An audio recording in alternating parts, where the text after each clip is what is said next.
Hello students, आज हम लोग डिस्कस करेंगे डिस्टेंस एंड डिस्प्लेसमेंट के बारे में। ठीक है, और हम इसके न्यूमेरिकल्स भी हम लोग सॉल्व करेंगे। तो आइए देखते हैं डिस्टेंस और डिस्प्लेसमेंट में क्या डिफरेंसेस हैं, क्या इनका डेफिनेशन है। ठीक, देखिए डिस्टेंस क्या होती है। Distance, the actual path length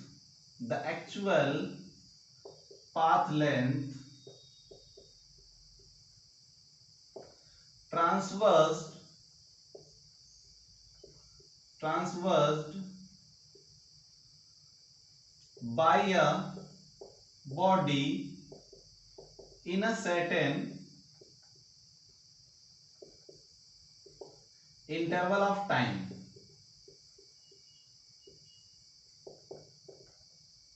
is called distance.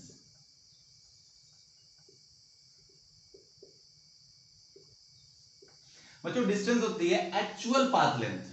Distance होती है एक्चुअल पाथ लेंथ, जिस पाथ से आप मूव कर रहे होगे उस पाथ की जो मेजरमेंट होगी, जो मेजर होगा, उसी को हम बोलेंगे डिस्टेंस। ठीक है, ओके। तो डिस्टेंस की यूनिट क्या होती है और इसको कैसे डिनोट करते हैं? तो it is represented by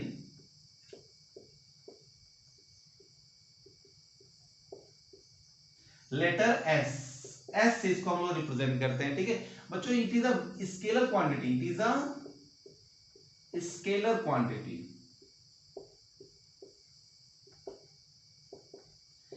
quantity क्या होती है? जिसमें डायरेक्शन की कोई रिक्वायरमेंट नहीं होती है। ठीक है, तो distance is a scalar quantity. Okay, अच्छा, अगर यूनिट की बात करें तो it's SI unit is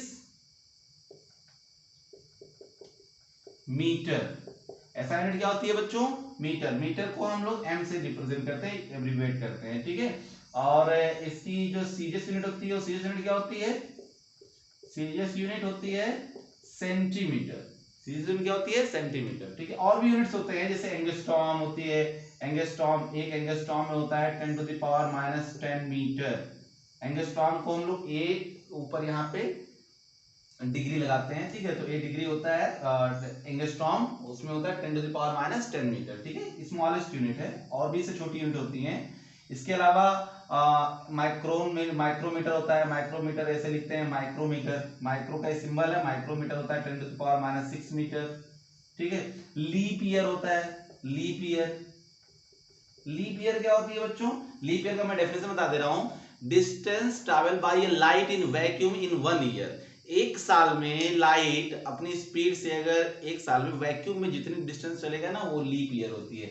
leap year को अगर आप कैलकुलेट करोगे 1 ईयर में कितना डिस्टेंस ट्रैवल किया, तो वी गेट 9.46 इंटू 10⁻15 मीटर। इतने मीटर होते हैं एक लीप ईयर में। तो leap year is the unit of distance. Okay, तो ये डिस्टेंस के बारे में हो गया। डिस्टेंस स्केलर क्वांटिटी ऐसे डिनोट करते हैं। इसकी यूनिट्स के बारे में डिस्कस कर लिए, और भी डिफरेंसेस हैं, अभी डिस्कस करेंगे। उससे पहले हम लोग डिस्प्लेसमेंट समझ लेते हैं क्या होती है। तो बच्चों डिस्प्लेसमेंट की अगर हम बात करें,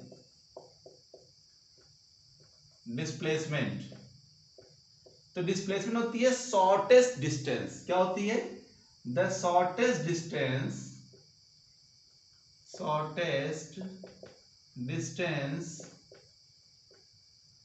from initial position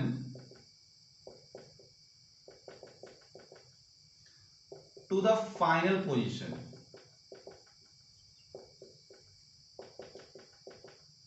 is called displacement. देखो डिस्प्लेसमेंट क्या होती है? The shortest distance. डिस्प्लेसमेंट भी एक डिस्टेंस है, बट वो कौन सा डिस्टेंस है? शॉर्टेस्ट डिस्टेंस है from initial position to the final position is called displacement. Okay, जैसे मान लो कि हमको मान लो ए से बी जाना है। ठीक है, तो ए से बी जाने का हमारे पास एक रास्ता, ये सीधा रास्ता है, बिल्कुल स्ट्रेट। एक रास्ता हमारे पास कौन हो सकता है? ऊपर से मान लो जाने पे, ऐसे इधर से जाने पे मान लो, है ना। ऐसे बहुत सारे रास्ते हो सकते हैं, और जो सबसे शॉर्टेस्ट डिस्टेंस होती है, सबसे शॉर्टेस्ट डिस्टेंस कौन सी है? ये वाली। मान लो इस पाथ को मैंने 1 पाथ मान लिया, इसको सेकंड पाथ मान लिया, इसको थर्ड पाथ मान लिया। ठीक है, जो सेकंड पाथ है बच्चों, ये सेकंड पाथ, इस सेकंड पाथ जो है सबसे छोटा डिस्टेंस है। ठीक है, तो इसी को हम बोलेंगे डिस्प्लेसमेंट। ये डिस्टेंस तीनों है, 1 भी डिस्टेंस है, 2 भी डिस्टेंस है, 3 भी डिस्टेंस है, बट डिस्प्लेसमेंट कौन सा है? सिर्फ डिस्प्लेसमेंट सेकंड पाथ होगा, ठीक है, क्योंकि ये सबसे शॉर्टेस्ट डिस्टेंस है। ओके, अच्छा, ये स्केलर क्वांटिटी नहीं होती है बच्चों, ये होती है वेक्टर क्वांटिटी। कौन सी क्वांटिटी होती है? Vector quantity. It is a vector quantity, it is a vector quantity. Okay, और इसको रिप्रेजेंट कैसे करते हैं, डिनोट कैसे करते हैं बच्चों? तो डिनोट करते हैं कि डिनोटेड बाई एस वेक्टर। हम लोग डिस्प्लेसमेंट को एस से ही डिनोट करते हैं, बस उसके ऊपर वेक्टर लगा देते हैं। वेक्टर का मतलब होता है कि ये एक वेक्टर क्वांटिटी है, ठीक है। इसको डायरेक्शन की रिक्वायरमेंट होती है। जैसे मैंने कहा आप 5 किलोमीटर जाओ, तो 5 किलोमीटर किस डायरेक्शन में जाओ? उस डायरेक्शन तो क्लियर है नहीं, तो मैंने कहा 5 किलोमीटर ईस्ट में जाओ या वेस्ट में जाओ, है ना। तो वो जो डायरेक्शन आपने बता दिया, इसका मतलब आपने डिस्प्लेसमेंट बताया, ठीक है, कि आपको यहाँ से यहाँ डिस्प्लेसमेंट करना 5 किलोमीटर। ओके, तो जब डायरेक्शन गिवन होती है तो हम कहते हैं वो डिस्प्लेसमेंट है। क्या है? डिस्प्लेसमेंट। ओके, तो ये तो हो गया। अच्छा, इसकी भी यूनिट वही होती है, ऐसा यूनिट भी मीटर होगी और सेंटीमीटर होगी। इसकी भी ऐसा यूनिट वही होगी, ऐसा यूनिट मीटर और सीएस यूनिट सेंटीमीटर, ठीक है। और भी ये सब जो यूनिट्स हैं, ये डिस्प्लेसमेंट की भी वही यूनिट्स होंगे, यूनिट सेम है। ओके, अच्छा, अब अगर मान लो कोई मूविंग ऑब्जेक्ट है, कोई बॉडी मूव कर रही होती है, तो मूविंग ऑब्जेक्ट के लिए जो डिस्प्लेसमेंट होती है वो बच्चों ऑलवेज पॉजिटिव होती है। कैसी होती है? ऑलवेज पॉजिटिव, ठीक है। तो इसका हम लोग डिफरेंस पढ़ने जा रहे हैं कि क्या क्या डिफरेंसेस हैं इसमें। तो डिफरेंसेस मैं यहाँ पे लिख दे रहा हूं।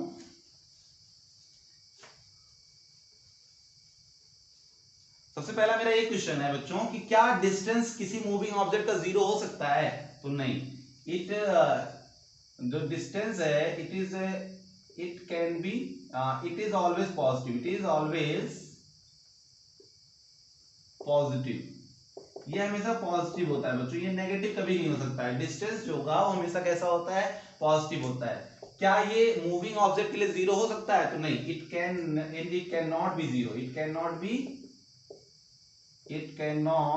B zero. अगर कोई बॉडी मूव कर गया, थोड़ा सा ही मूव कर दिया, for a moving body, for a moving body, अगर कोई मूविंग बॉडी है तो उसके लिए डिस्टेंस कभी जीरो नहीं होगा, क्योंकि अगर वो बॉडी थोड़ी सी मूव कर गई तो उसका जो पाथ लेंथ होगा कुछ ना कुछ आ जाएगा, वो जीरो नहीं होगा, ठीक। और ये हमेशा पॉजिटिव होती है, कभी नेगेटिव नहीं होती है, ठीक है। अच्छा, डिस्प्लेसमेंट की बात करें तो बच्चों ये it can be zero, it can be zero. ये जीरो हो सकता है, पॉजिटिव भी हो सकता है,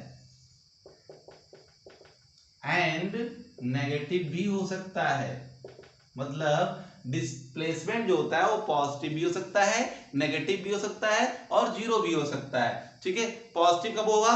जब पॉजिटिव डायरेक्शन में चलेगा तो पॉजिटिव होगा। नेगेटिव में जैसे आपको पता है कि सपोज मान लो ये हमारे पास एक्सिस है, ऊपर जाएंगे तो पॉजिटिव, नीचे जाएंगे तो नेगेटिव। जैसे आप ऊपर जाते हो ना तो वन, यहाँ लिखते हो 1 2 3, ऐसे नीचे आते हो तो -1 -2 -3। तो जब हम नीचे आएंगे तो हमारा डिस्प्लेसमेंट जो होगा वो नेगेटिव होगा, ऊपर जाएंगे तो पॉजिटिव। ऐसे इधर जब आप जाते हो, इस डायरेक्शन में जाते हो तो इस डायरेक्शन में पॉजिटिव होता है, इस डायरेक्शन में क्या होता है? नेगेटिव होता है। तो आपका डिस्प्लेसमेंट नेगेटिव भी हो सकता है, पॉजिटिव भी हो सकता है, ठीक है। पॉजिटिव कब होगा? जब इधर आएंगे तब। और जीरो कब होगा बच्चों? डिस्प्लेसमेंट आपका जीरो भी हो सकता है। कैसे? सपोज मान लो कि आप घर से स्कूल गए और स्कूल से फिर वापस घर लौट आए, तो आपका पूरा डिस्प्लेसमेंट कितना हुआ? जीरो। क्यों? क्योंकि आपका इनिशियल पोजीशन जो था घर, और फाइनल पोजीशन वापस लौट के आप फिर घर पे आ गए ना, तो आपका जो डिस्प्लेसमेंट है वो जीरो। जैसे मान लो मैं ये मार्कर लूँ और उस मार्कर को मैं ऐसे ऊपर उछाला और फिर हमारे हाथ में आ गया, तो नीचे से ऊपर गया मान लो 1 मीटर, फिर ऊपर से नीचे आया 1 मीटर, तो जहां से स्टार्ट हुआ था वहीं पे आके एंड हो गया। तो इनिशियल पोजीशन भी यही है, फाइनल पोजीशन भी यही है। जहां से तो इनिशियल पोजीशन और फाइनल पोजीशन में शॉर्टेस्ट डिस्टेंस क्या होगी? जीरो ही तो होगी। लेकिन डिस्प्लेसमेंट बच्चों यहाँ पे जीरो है, लेकिन डिस्टेंस क्या है? डिस्टेंस 1 मीटर ऊपर गया और 1 मीटर नीचे आया, तो डिस्टेंस हो जाएगी 2 मीटर, ठीक है। जैसे मैं कहा कि सपोज मान लो एक बॉल है, इस बॉल को आपने ऊपर फेंका यहाँ पे 1 मीटर, ठीक है, और 1 मीटर पे यहाँ पे आया और फिर वहां से लौट के फिर यहीं पे आ गया लौट करके, ठीक है। तो इसका डिस्प्लेसमेंट जो होगा, डिस्प्लेसमेंट वो जीरो होगा, बट डिस्टेंस जीरो नहीं होगा। डिस्टेंस आपका 1 मीटर ऊपर गया, 1 मीटर नीचे आया तो हो जाएगा 2 मीटर, ठीक है। ओके, तो डिस्टेंस जो होती है, डिस्टेंस हमेशा पॉजिटिव होता है, वो जीरो कभी नहीं होगा मूविंग बॉडी के लिए। लेकिन डिस्प्लेसमेंट जो होगा वो पॉजिटिव भी होगा, जीरो भी होगा, नेगेटिव भी होगा। नेगेटिव क्यों होगा मैंने बता दिया ना।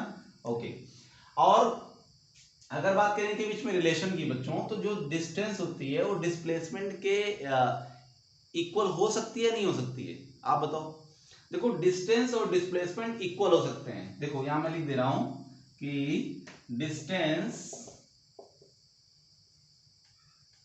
Can be equal to displacement.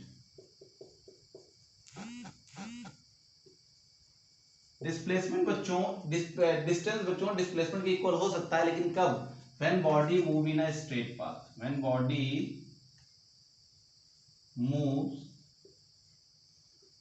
On the straight path, on the straight path कह सकते हो, स्ट्रेट लाइन कह सकते हो, है ना। स्ट्रेट पाथ पे अगर बॉडी मूव करती है बच्चों, अगर स्ट्रेट पाथ पे बॉडी मूव करती है, तो देखो आप सीधे रास्ते पे चलोगे, एक ही डायरेक्शन में अगर आप चलोगे, तो एक डायरेक्शन में आप जितना डिस्टेंस जाओगे उतना ही आपका डिस्प्लेसमेंट होगा, ठीक है। अगर आप स्ट्रेट लाइन में चलोगे तो जो वही शॉर्टेस्ट डिस्टेंस भी होगा, वही आपका डिस्टेंस भी होगा, वही आपका डिस्प्लेसमेंट भी होगा, दोनों इक्वल हो जाएंगे। कब? जब आप बिल्कुल स्ट्रेट पाथ पे चल रहे हो, आपका डायरेक्शन चेंज नहीं हो रहा हो तब, ठीक है। डायरेक्शन चेंज होगा तो फिर आपका डिस्टेंस डिस्प्लेसमेंट इक्वल नहीं होगा। तो फिर बड़ा कौन होगा, आप बताओ। तो देखो बड़ा कौन होगा बच्चों, बड़ा आपका होगा डिस्टेंस। बड़ा क्या होगा? डिस्टेंस, ठीक है। तो इसको मैं मिटा दे रहा हूं और यहां लिख दे रहे हैं कि इनके बीच में एक रिलेशन होता है डिस्टेंस और डिस्प्लेसमेंट के बीच में, कि जो डिस्टेंस होती है, distance is always greater than और इक्वल टू डिस्प्लेसमेंट। मतलब जो डिस्टेंस है वो डिस्प्लेसमेंट के या तो बराबर होगा या उससे बड़ा होगा। कभी भी डिस्टेंस डिस्प्लेसमेंट से छोटा नहीं हो सकता है, नॉट पॉसिबल, ठीक है। हमेशा डिस्प्लेसमेंट से बड़ा होगा डिस्टेंस, या उसके बराबर होगा। बराबर कब होगा मैंने बता दिया, बराबर कब होगा? जब वो बिल्कुल स्ट्रेट पाथ पे, एक स्ट्रेट लाइन पे मूव कर रहे हो, ठीक है। ओके, तो ये हो गया हमारा डिस्टेंस के बारे में और डिस्प्लेसमेंट के बारे में, ठीक। मैंने बता दिया कि ये जीरो हो सकता है, पॉजिटिव हो सकता है, नेगेटिव हो सकता है। ये जीरो कभी नहीं होगा, ये हमेशा कैसा होता है? पॉजिटिव होता है, ठीक है। अच्छा, अब आओ इस पे हम लोग कुछ न्यूमेरिकल सॉल्व कर लेते हैं, ठीक है। चलो,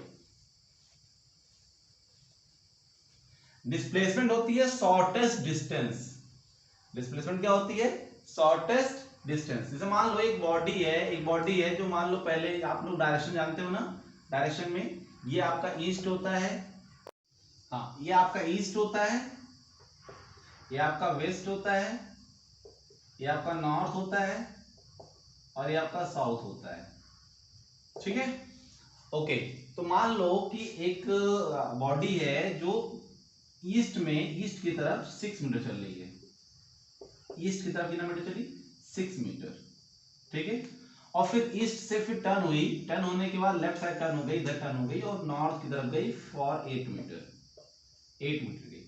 तो मैंने पूछा आपसे कि बताइए डिस्टेंस कितना होगा उस बॉडी का और डिस्प्लेसमेंट कितना होगा, ठीक है। तो आप कैसे फाइंड करोगे? तो आप देखो, पहले डिस्टेंस अगर फाइंड करना चाहोगे तो डिस्टेंस होगा बच्चों, पहले ईस्ट में गया 6 मीटर, फिर नॉर्थ में गया 8 मीटर, दोनों का सम कर लो। तो ये हो जाएगा, मान लो ए है, ये बी है और ये सी है, तो हो जाएगा A B plus B C. इसका मतलब 6 प्लस 8 यानी 14 मीटर। तो डिस्टेंस निकालना बहुत ही सिंपल है, आपको टोटल एक्चुअल पाथ ले लेना है, एक्चुअल पाथ लेंथ ले लेना है, उस लेंथ को मेजर करोगे तो आपको डिस्टेंस मिल जाएगा, ठीक है। अच्छा, अब इसके बाद आते हैं डिस्प्लेसमेंट पे। तो डिस्प्लेसमेंट क्या होती है बच्चों? डिस्प्लेसमेंट होती है इनिशियल पोजीशन और फाइनल पोजीशन के बीच का सबसे शॉर्टेस्ट डिस्टेंस। शॉर्टेस्ट डिस्टेंस यही होगी ना। अब आपको पाइथागोरस थ्योरम तो आता ही होगा, ठीक है। ये 90 डिग्री है, तो ये लेंथ आपको मेजर करनी है, यही डिस्प्लेसमेंट आपका होगा AC। डिस्प्लेसमेंट क्या होगा? डिस्प्लेसमेंट होगा AC। तो AC कैसे कैलकुलेट करेंगे? AC कैलकुलेट बहुत सिंपल है, जानते हो आप, AC square is equal to होता है AB square plus BC square, यानी hypotenuse square is equal to होता है perpendicular square plus base square. तो ये AB कितना है? AB आपका 6 मीटर है, इसका स्क्वायर करेंगे 36 हो जाएगा। BC का स्क्वायर मतलब 8 का स्क्वायर, 8 का स्क्वायर कितना होता है? 64। इनको ऐड करेंगे तो आएगा 100, ठीक है। इधर AC स्क्वायर है, स्क्वायर हटाएंगे बच्चों तो यहाँ से अंडर रूट में आ जाएगा, तो AC इज इक्वल टू हो जाएगा अंडर रूट 100, इसकी वैल्यू हो जाएगी 10 मीटर। तो यही आपका हो जाएगा डिस्प्लेसमेंट, हो जाएगा आपका 10 मीटर।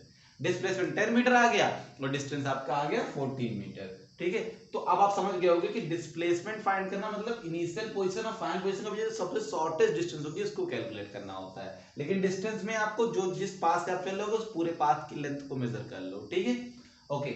आओ एक हम लोग एनसीईआरटी क्वेश्चन सॉल्व कर लेते हैं, उसके बाद सर्किल के क्वेश्चंस करेंगे। ठीक है,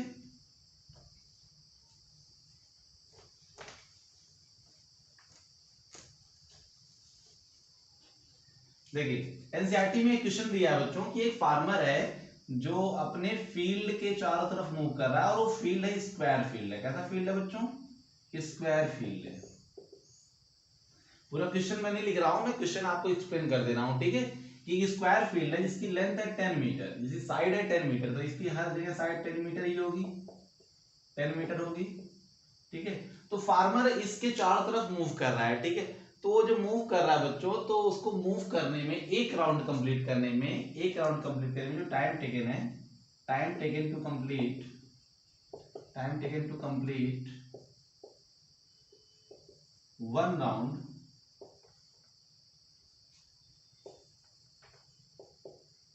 वन राउंड ये 40 सेकेंड। एक राउंड कंप्लीट करने में इसे 40 सेकेंड लग रहे हैं। ठीक है, एक फार्मर है उसको एक राउंड कंप्लीट करने में 40 सेकेंड लग रहे हैं, ये क्वेश्चन में दिया गया है। ठीक है, क्वेश्चन में दिया गया है, इसकी साइड की लेंथ भी दिया है 10 मीटर 10 मीटर 10 मीटर 10 मीटर। ठीक है, तो कहा है क्वेश्चन में पूछा क्या है, कहा फाइंड द डिस्टेंस एंड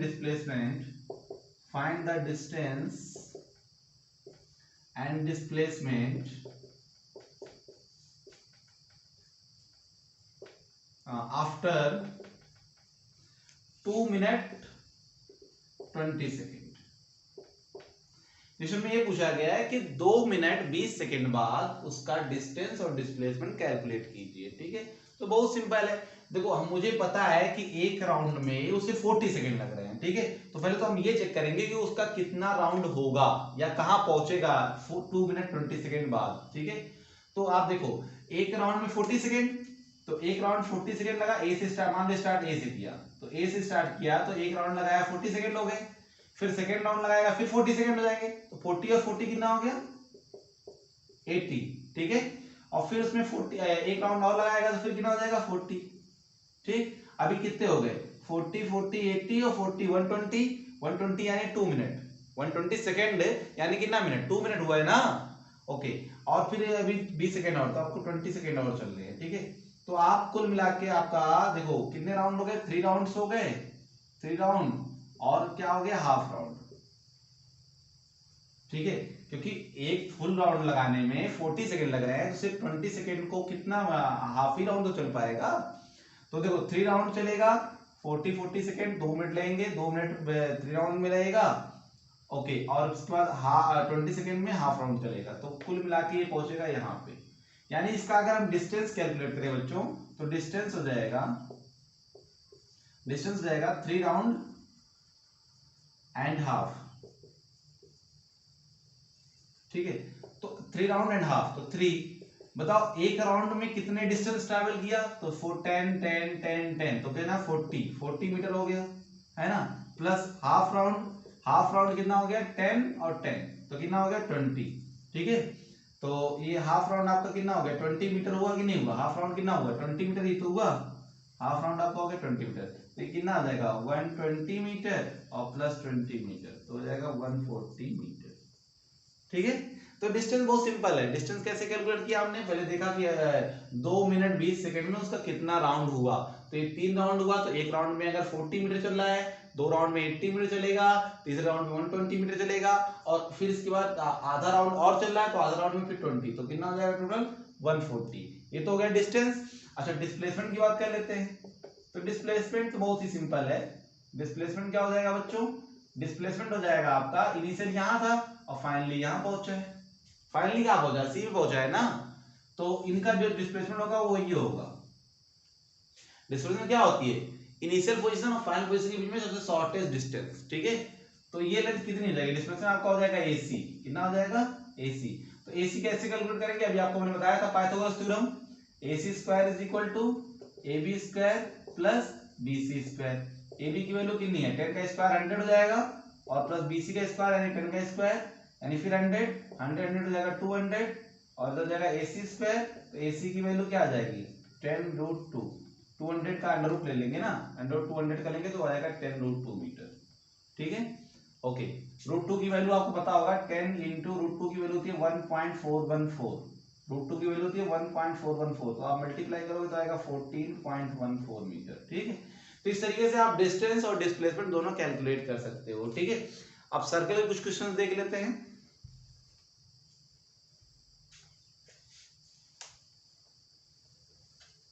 देखो बच्चों, सर्कल में क्या होता है, अगर कोई बॉडी सर्कुलर पाथ मूव कर रही है, कोई बॉडी है अगर सर्कुलर पाथ मूव कर रही है, मान लो स्टार्ट ए से कर रही है और ए से मूव करके वापस लौट के ए पे आ जाए, तो इसका डिस्टेंस कितना होगा और डिस्प्लेसमेंट कितना होगा फॉर वन राउंड। अगर हम डिस्टेंस की बात करें और डिस्प्लेसमेंट की बात करें, तो पहले हम बात करते हैं बच्चों डिस्प्लेसमेंट की। तो अगर बॉडी ए से स्टार्ट की है और लौट करके वापस ए पे आ जाए, एक राउंड कंप्लीट करे, तो उसका जो डिस्प्लेसमेंट होता है वो 0 होता है। डिस्प्लेसमेंट क्या होता है बच्चों 0। क्यों? क्योंकि ए से स्टार्ट के ए पे वापस आ गया, इनिशियल पोजीशन भी यही है, फाइनल पोजीशन भी यही है। ठीक है, तो इनिशियल फाइनल पोजीशन में डिस्टेंस कहां रह गया 0 नहीं हो गया। तो जहां से स्टार्ट किया अगर लौट के वहीं पे आ जाए तो डिस्प्लेसमेंट 0। ठीक है, लेकिन डिस्टेंस क्या होगी, पूरे पाथ की लेंथ होगी डिस्टेंस क्या होगी, डिस्टेंस होगी सरकमफेरेंस। क्या होगी, सरकमफेरेंस ऑफ सर्कल। मान लो इस सर्कल का रेडियस है r, इस सर्कल का रेडियस क्या है r, स्मॉल r। ठीक है, तो यहां से इसे चलेगा तो इसके पूरे सरकमफेरेंस की जो लेंथ होगी बच्चों वही होगी आपकी डिस्टेंस। तो सरकमफेरेंस की लेंथ कितनी होती है सर्कल की, होती है 2πr। तो एक राउंड में जो इसका डिस्टेंस होगा, डिस्टेंस इन वन राउंड,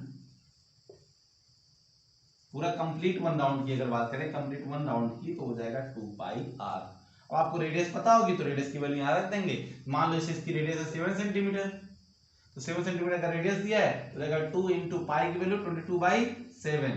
तो पाई की वैल्यू 22/7 होती है, रेडियस क्या है 7 सेंटीमीटर, 7 सेंटीमीटर 7 7 कैंसिल हो जाएगा, तो 22 टू 44 सेंटीमीटर आ जाएगा।